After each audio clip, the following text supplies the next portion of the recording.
નમસ્કાર વિદ્યાર્થી મિત્રો, ફરી એકવાર મારી YouTube ચેનલમાં તમારું હાર્દિક સ્વાગત કરું છું.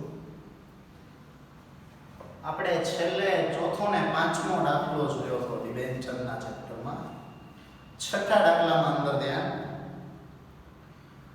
જો કીધું છે પસવાદળ સ્ટીલ લિમિટેડે 100 રૂપિયાનો એક એવા 100 રૂપિયાનો એક એવા એટલે 100 રૂપિયાની મૂળ કિંમત થઈ.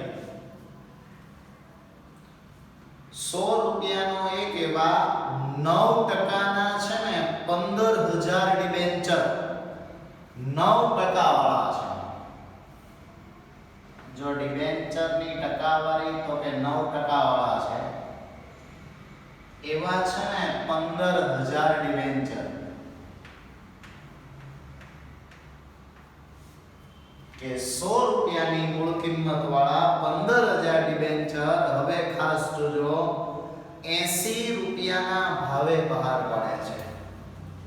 100 વાળી વસ્તુ છે, 100 વાળો ડિબેન્ચર છે, પણ એ લોકો છે ને 80 રૂપિયામાં બહાર પાડે છે.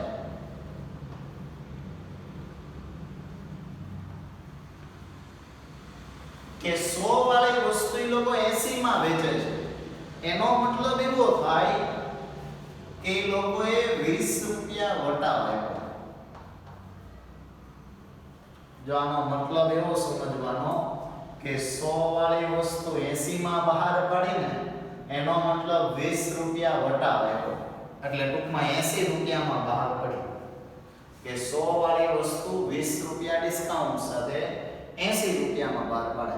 ઓલું કે પ્રીમિયમ લે ત્યારે એક્સ્ટ્રા પૈસા લે, એવી જ રીતે વટાવ આપે ને ત્યારે ઓછા પૈસે બહાર પડે. છે 100 વાળો, લોકોને 100 વાળો જ દેવાનો છે. તમે કદાચ ડિબેન્ચર આ કરી દો તો તમને 100 વાળો જ મળે, પણ તમારે મને પૈસા 80 જ દેવાના, કારણ કે 20 રૂપિયા હું તમને ડિસ્કાઉન્ટ આપું છું. આગળ તો લોકો પાસે હું 80 જ માંગી શકો, વસ્તુ 100 વાળી દઈશ પણ લોકો પાસેથી હું માંગીશ 80 રૂપિયા જ. આગળ નાણાં છે ને નીચે મુજબ ભરવાના છે. તમને હપ્તા પાડી દીધા. હપ્તામાં પહેલો હપ્તો છે અરજી વખતે. અરજી વખતે 25 રૂપિયા. ટોટલ 80 માંગવાના થાય. એમાં અરજી વખતે 25 આવી ગયા. પછી મંજૂરી વખતે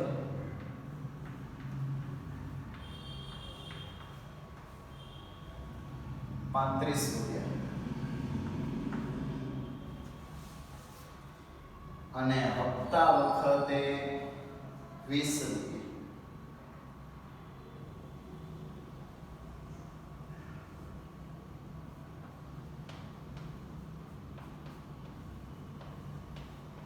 એકવાર ચેક કરી લેવાનું, તમારે 80 રૂપિયા માંગવાના થાય અને 80 થઈ ગયા.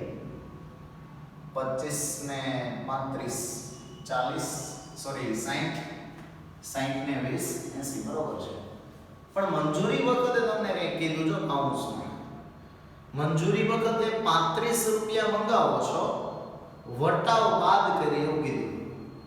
આજે મેં 35 મંગાવ્યાની વટાવ બાદ કર્યા પછીના છે, એટલે એનો મતલબ મેં જે ઓલું ડિસ્કાઉન્ટ આપ્યું ને 20 રૂપિયા, એ 20 રૂપિયા મેં મંજૂરી વખતે લોકોને આપ્યું છે ડિસ્કાઉન્ટ.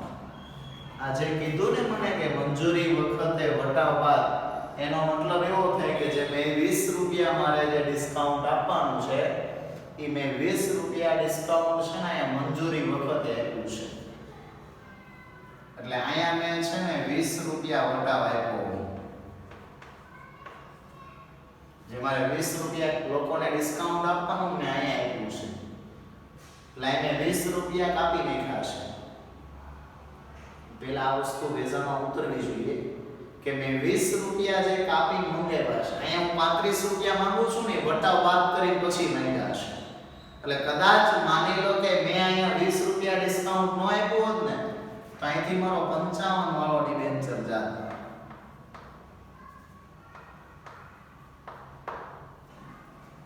એટલે એનો મતલબ ખરેખર અહીંયા હશે 55 જ, પણ મેં 20 રૂપિયા ડિસ્કાઉન્ટ આપ્યું. અહીંયા 55 વાળો ડિબેન્ચર હોય, મેં 20 રૂપિયા વટાવ આપ્યો, એટલે મેં મંગાવ્યા 35, કારણ કે 55 અહીંયા હોવા જોઈએ. 25, 55 ને 20 ટોટલ મારો એટલે 100 વાળો ડિબેન્ચર તમારો થઈ જાય. તમારા લોકોને આપવાનો તો 100 વાળો છે, પણ તમે માંગી શકશો 80, કારણ કે 20 રૂપિયા હું આપી દઉં છું ડિસ્કાઉન્ટ.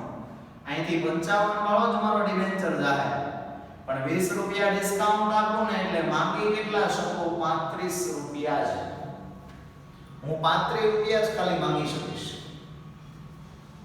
એટલે આ રીતે હપ્તા છે. ખાલી આ વસ્તુ વેઝામાં નાખજો કે તમારે માંગવાના 35, પણ અહીંથી તમારી વસ્તુ કેટલા વાળી જાય? તો કે 55 વાળી. આગળ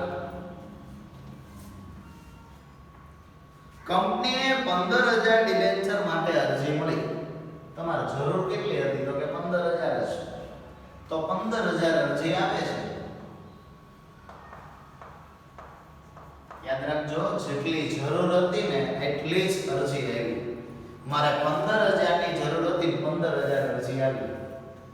તો મેં 25 રૂપિયા માંગ્યા હતા ને, તો કે 25 ગુણ્યા 15000 કરો એટલે 3,75,000 રૂપિયા, સોરી 75,000 રૂપિયા, 3,75,000 રૂપિયા તમને બેંકમાં મળ્યા હશે.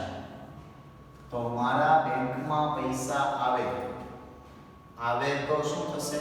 ઉધાર. કે મારા બેંકમાં 3,75,000 આવશે, આવે તો ઉધાર. તો પહેલી આમ નોંધ લખી શકો.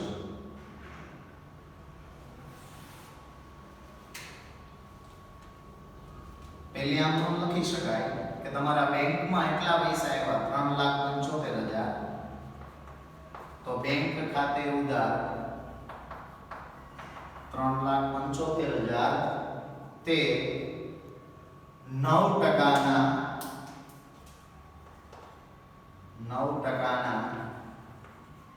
ડિબેન્ચર અરજી ખાતે જમા.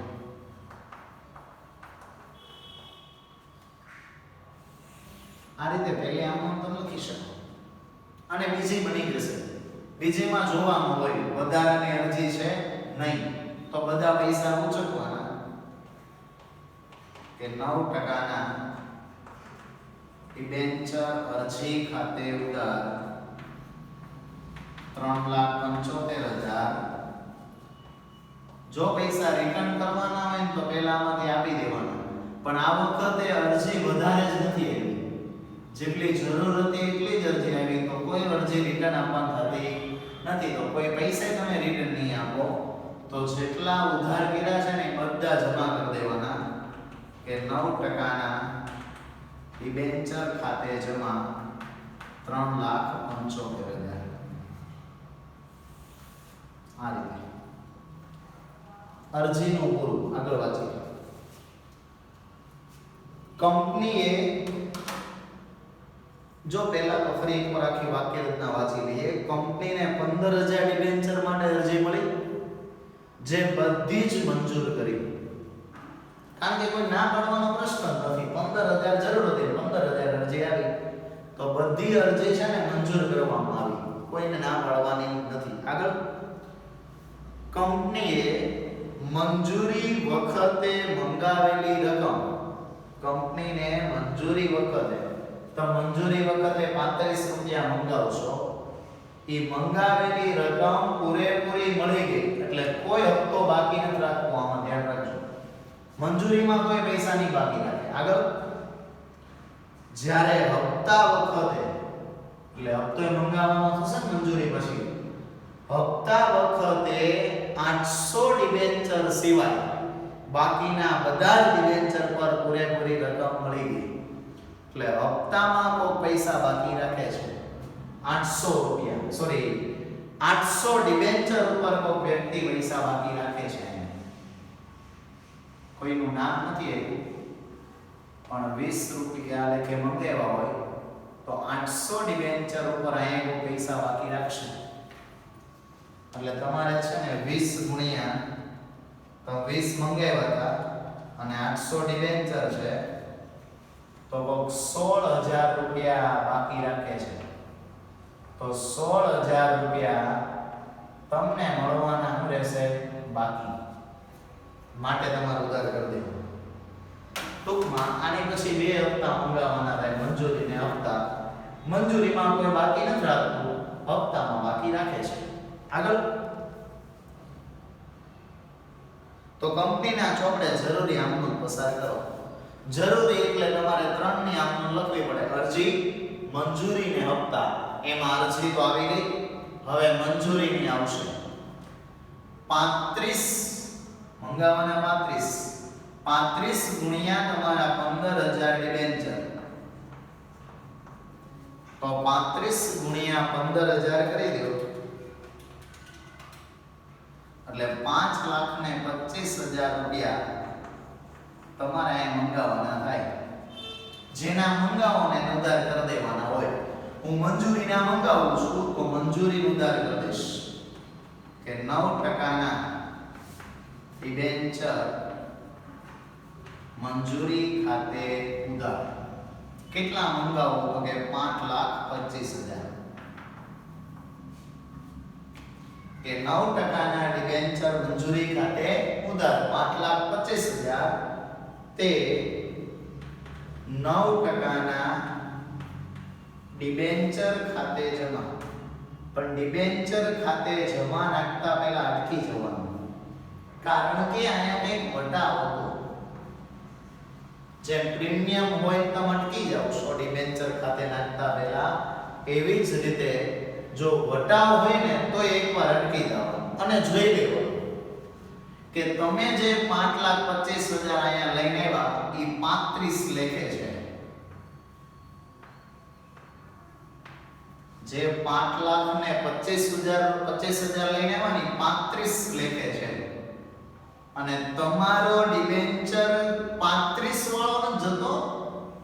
આ 35 તો તમે મંગાવ્યા છે પણ તમારો ડિબેન્ચર અહીંથી 55 વાળો જાય છે. યાદ રાખજો, તમારો ડિબેન્ચર અહીંથી 55 વાળો જશે એટલે 55 ગુણ્યા 15,000 કરો. કેલ્સીમાં કરી નાખવાનું 55 ગુણ્યા 15,000 એટલે તમારો ડિબેન્ચર છે ને અહીંથી 8,25,000 વાળા જાય.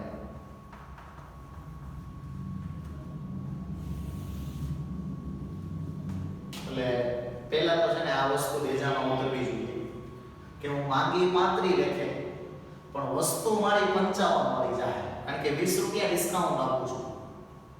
એટલે હું માંગુ 35 લેખે છે પણ મારે અહીંથી વસ્તુ છે ને 55 લેખે જાય. તો એનો મતલબ એમ થાય કે હું નુકસાની કરું છું 20 રૂપિયાની. એ તો સીધી જ વસ્તુ છે. લોકોને આપવાની 100 વાળી વસ્તુ પણ તમારે માંગવાના 80 જ. તો નુકસાની થવાની જ છે, કારણ કે તમે ડિસ્કાઉન્ટ આપો છો. અહીંયા હું 20 રૂપિયાનો ડિસ્કાઉન્ટ આપું એટલે મને નુકસાન થાય, અને નુકસાન હંમેશા થશે ઉધાર. નુકસાન હંમેશા શું થશે? ઉધાર. કયા ખાતે? તો કે નુકસાન કેને કારણે? વટાવથી થાય છે ને, તો ડિબેન્ચર વટાવ ખાતે ઉધાર. કેટલું નુકસાન થશે? તો કે 20 રૂપિયા. 20 ગુણ્યા 15,000 ડિબેન્ચર એટલે 3 લાખ રૂપિયાનું નુકસાન થાય. પ્રીમિયમ આપતા હોય તો ફાયદામાં વેચતા હોય તો પ્રીમિયમ જમા થાય, જામીનગીરી પ્રીમિયમ અનામત થાય. આને આગળ દાખલો પડી ગયા આપણે. અને વટાવ હોય તો નુકસાન થાય તો ઉધાર કરી દેવાનું. આ રીતે. બાકી વટાવમાં કોઈ બીજી નવી વાત નથી. એકવાર પ્રેક્ટિસ કરશો ને વ્યવસ્થિત એટલે આવડી જાય. આગળ હું 5,25,000 મંગાવું છું જો મંજૂરી વખતે. મને આગળ કીધું કે મંજૂરી વખતે તમે જેટલી રકમ મંગાવશો એ પૂરેપૂરી મળી જશે. પૂરેપૂરી એટલે 5,25,000. કેમાં મળે? તો કે બેંકમાં આવે તો ઉધાર. એટલે મંજૂરીના નાણાં બેંકમાં આવશે, આવે તો ઉધાર 5,25,000. તે તો કે મંગાવ્યા ત્યારે જેને તમે ઉધાર કર્યો હોય ને એ મળે એટલે જમા કરી દો. 9% ના ડિબેન્ચર મંજૂરી ખાતે જમા.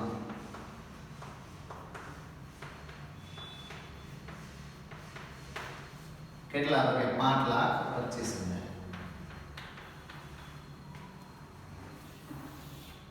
આ રીતે આગળ હવે હપ્તો આવશે તો કે હપ્તા વખતે તમારે 20 રૂપિયા માંગવાના છે તો કે એ સિમ્પલ વસ્તુ છે 20 ગુણ્યા 15,000 ડિબેન્ચર એટલે 3 લાખ રૂપિયા માંગવાના થાય એકવાર ચેક કરી લેવાનું 20 ગુણ્યા 15,000 ડિબેન્ચર એટલે 3 લાખ રૂપિયા તમારે હપ્તાના મંગાવવાના છે ચાલો 9% ના હપ્તાના મંગાવો એટલે જેના મંગાવો એના ખાતે ઉધાર કે 9% ના ડિબેન્ચર હપ્તા ખાતે ઉધાર 3 લાખ રૂપિયા મંગાવવાના છે અને યાદ રાખજો મંગાવતી વખતે ક્યારેય મગજમારી નહીં કરવો બરાબર તમે ભણીને આગળ આવ્યા શેર મૂડી કે હપ્તો કોક બાકી રાખે ને તો તમને કઈ મંગાવતી વખતે ન ખબર હોય એટલે મંગાવવાનું રેગ્યુલર છે ખાલી એટલું જોવાનું કે મારે 3 લાખ રૂપિયા મંગાવવાના છે જેના મંગાવો એના ખાતે ઉધાર અને તે 9% ના ડિબેન્ચર ખાતે જમા અહીંયા ડિબેન્ચર ખાતે નાખતા પહેલા એકવાર જોઈ લો વટાવ કે પ્રીમિયમ છે આમાં નહીં તો બધા નાખી દેવાના 9 લાખ આ અને છેલ્લે મંગાવ્યા હવે મળશે તો કે પૂરેપૂરા 3 લાખ તો મંગાવ્યા એ પૂરેપૂરા મળશે નહીં એક વ્યક્તિ હપ્તો બાકી રાખે 16,000 3 લાખમાંથી એક વ્યક્તિ 16,000 બાકી રાખે છે તો 3 લાખમાંથી 16,000 નહીં મળે તો કાઈ નહીં 3 લાખ છે ને એમાંથી 16,000 બાદ કરી દો એટલે 2,84,000 તો તમને મળશે તમારા બેંકમાં 2,84,000 તો આવશે આવે તો ઉધાર પૂરેપૂરા નહીં આવે 3 લાખ પણ એમાંથી 2,84,000 તો બેંકમાં આવશે આવે તો ઉધાર છેલ્લે આનો કે બેંકમાં 2,84,000 આવશે આવે તો ઉધાર અને જે ન મળે ને એને ઉધાર કરી દેવાના કે મળવાના બાકી ડિબેન્ચર હપ્તા ખાતે ઉધાર એના કેટલા બાકી 16,000 જો પૂરેપૂરા મળી જતા તો પૂરેપૂરા બેંક ખાતે ન મળે ત્યારે જેટલા મળે એટલા પેલા બેંક ખાતે અને ન મળે એટલા ઉધાર અને જમા કોને કરવાનું તો કે તમે મંગાવ્યા ત્યારે જેને ઉધાર કર્યું હોય એ મળી જાય ત્યારે જમા કે 9% ના ડિબેન્ચર હપ્તા ખાતે જમા કેટલાથી તો કે 3 લાખથી આ રીતે આવશે તો સિમ્પલ વસ્તુ છે ખાસ આમાં મેન શીખવાનો એક વટાવ છે આગળ આની પછી 7મો અને 8મો છે પણ એ છેલ્લે રિવિઝનમાં લેશું 9મા દાખલામાં અંતર ધ્યાન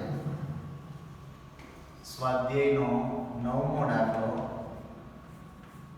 અને પરીક્ષામાં પૂછાય ને એવો દાખલો છે એટલે ખાસ જોવાનું છે એમાં વારંવાર પૂછી શકાય ને એવો દાખલો છે નાનો અને ટૂંકો પણ પૂછી શકાય એવો છે ધ્યાન રાખજો પાલનપુરની જાનકી માર્બલ લિમિટેડ ડિબેન્ચર ₹100 ની મૂળ કિંમત જો 100 રૂપિયાની મૂળ કિંમતનો છે 11% ના 50,000 ડિબેન્ચર છે ને 11% વાળો છે એવા 50,000 ડિબેન્ચર 20 રૂપિયાના પ્રીમિયમે બહાર કાઢ્યા એટલે આની ઉપર 20 રૂપિયા પ્રીમિયમ લીધું તો અહીંયા તમે વટાવ આપતા હતા એટલે 20 રૂપિયા ડિસ્કાઉન્ટ આપતા હતા અહીંયા તમે એક્સ્ટ્રા લેવો એનો મતલબ એવો થાય કે લોકોને દેવાનો હોવાળો છો પણ લોકો પાસેથી 20 રૂપિયા એક્સ્ટ્રા લેવાના એટલે 120 રૂપિયામાં બહાર પડે એટલે લોકો તમને 120 આપશે, તમારે વસ્તુ એને 100 વાળી જ દેવાની. આવું આગળ પૂરેપૂરી રકમ. જો ચોપડી છે ને સાથે લઈને બેસશો તો વધારે બુદ્ધિ આવશે, નકર ભેજું નહીં દોડે. જો એને કીધું છે હવે કે પૂરેપૂરી રકમ અરજી વખતે જ ભરી દેવાની છે. તમે ટોટલ બહાર કેટલામાં પાડો તો કે 120 રૂપિયામાં. તો આ પૂરેપૂરી રકમ તમારે અરજી વખતે જ ભરી દેવાની. એટલે એનો મતલબ કોઈ હપ્તા જ નહીં, આવા અલગ અલગ કોઈ હપ્તા જ નહીં, એક જ હપ્તો અરજીનો 120 એક હારે ભરી દેવાનો. સમજ પડી? એટલે એનો મતલબ અરજી વખતે જ 120 ભરશો, જેમાં શું હશે 100 વાળો ડિબેન્ચર હશે અને 20 રૂપિયા પ્રીમિયમ ના છે. એટલે ટૂંકમાં 120 રૂપિયા તમારે એક સાથે ભરી દેવાના છે. આગળ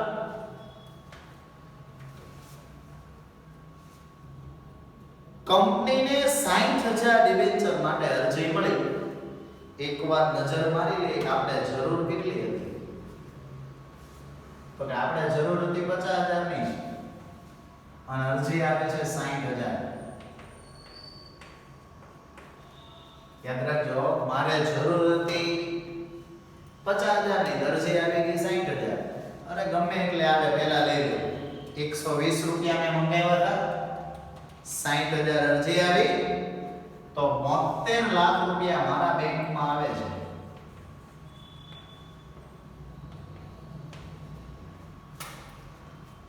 તો તમને અરજી સાથે 72 લાખ રૂપિયા મળે છે, તો પહેલા લઈ લેવાના, કોઈ મગજમારી નહીં પડવાની.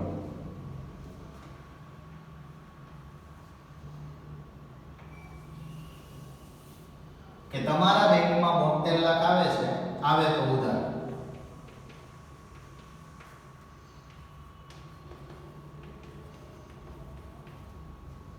અને તે અરજીના હતા તો 11%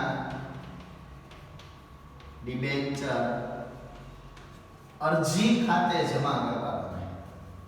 જો એક વસ્તુ શીખવાની છે, દાખલા માટે મહત્વની છે, આગળના દાખલા આને લગતા આવશે, અને મહત્વનું એક ગુણ માટે કે જ્યારે ડિબેન્ચરની રકમ એક સાથે મંગાવી લેવામાં આવે, હપ્તા ન હોય, બધા પૈસા એક સાથે જ ભરી દેવાના હોય, ત્યારે તમારે અરજી અને મંજૂરી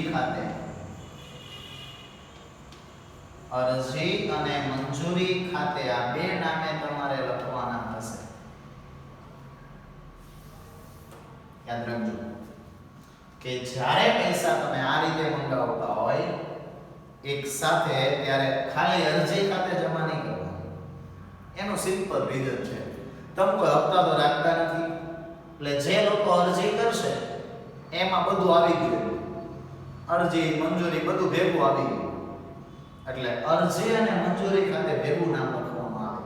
પરીક્ષામાં ટૂંકો સવાલ આ રીતે હોય કે ડિબેન્ચરના નાણાં જો બધા એક સાથે મંગાવી લેવામાં આવે તો ત્યારે એને રકમ કયા ખાતે લખવામાં આવે? તો કે ડિબેન્ચર અરજી અને મંજૂરી ખાતે. બસ ચલો, પહેલી આમ બની ગઈ. એટલે આપણને 60000 અરજી આવી ગઈ, પહેલા નાણાં લઈ લીધા. હવે વિચારવાનું કે મારે જરૂર તો 50000 ની જ હતી, મારે જરૂર હતી 50000 ની જ, અને અરજી આવી ગઈ છે 60000, તો વધારાની કેટલી? 10000. એનું શું કરવું એ આપણે ડિસિઝન નહીં લેવાનું, એકવાર અંદર જોઈ લો કે જેમાંથી 10000 ડિબેન્ચર અરજીઓ નામંજૂર કરી. આપણા આંકડા પ્રમાણે હતી 10000, એ 10000 ને તમારે નામંજૂર કરી દેવાની છે.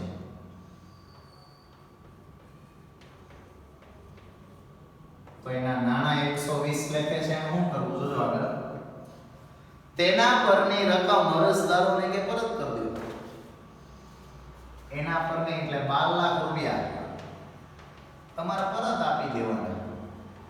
કેમાંથી? તો કે બેંકમાંથી. આ કે પહેલી વાર નથી કરતા, લાવડું જોઈએ કે વધારાની અરજી ના પાડી 12 લાખ રૂપિયા પરત આપી દો. 72 લાખ માંથી હું 12 લાખ રિટર્ન આપી દઈશ તો વધશે કેટલા 60 લાખ.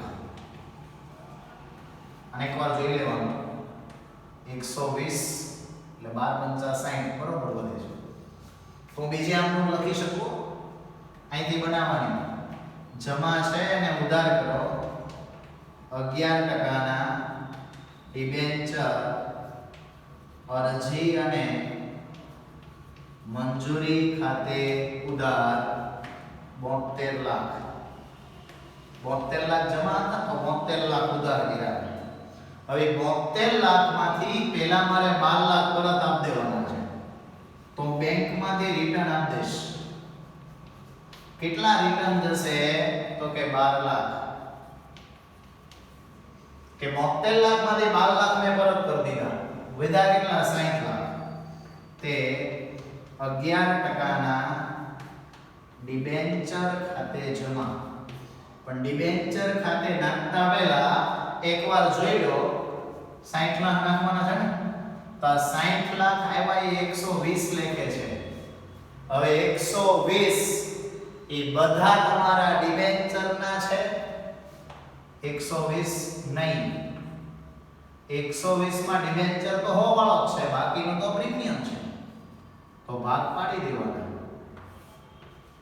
એક ડિબેન્ચર નો ભાગ પાડવાનો અને એક પ્રીમિયમ નો.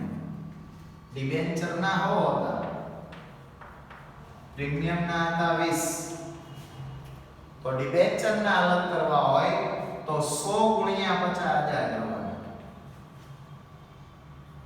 એટલે 50 લાખ.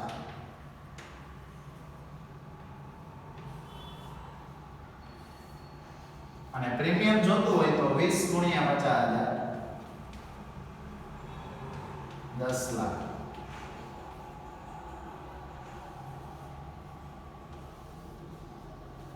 આ રીતે એટલે ટૂંકમાં ફરી એકવાર આપું હું 60 લાખ જમા હતા ઉધાર કર્યા સોરી 72 લાખ જમા હતા 72 લાખ ઉધાર કર્યા એમાંથી 12 લાખ બેંકમાંથી રિટર્ન આપી દીધા કે વધ્યા કેટલા 60 લાખ.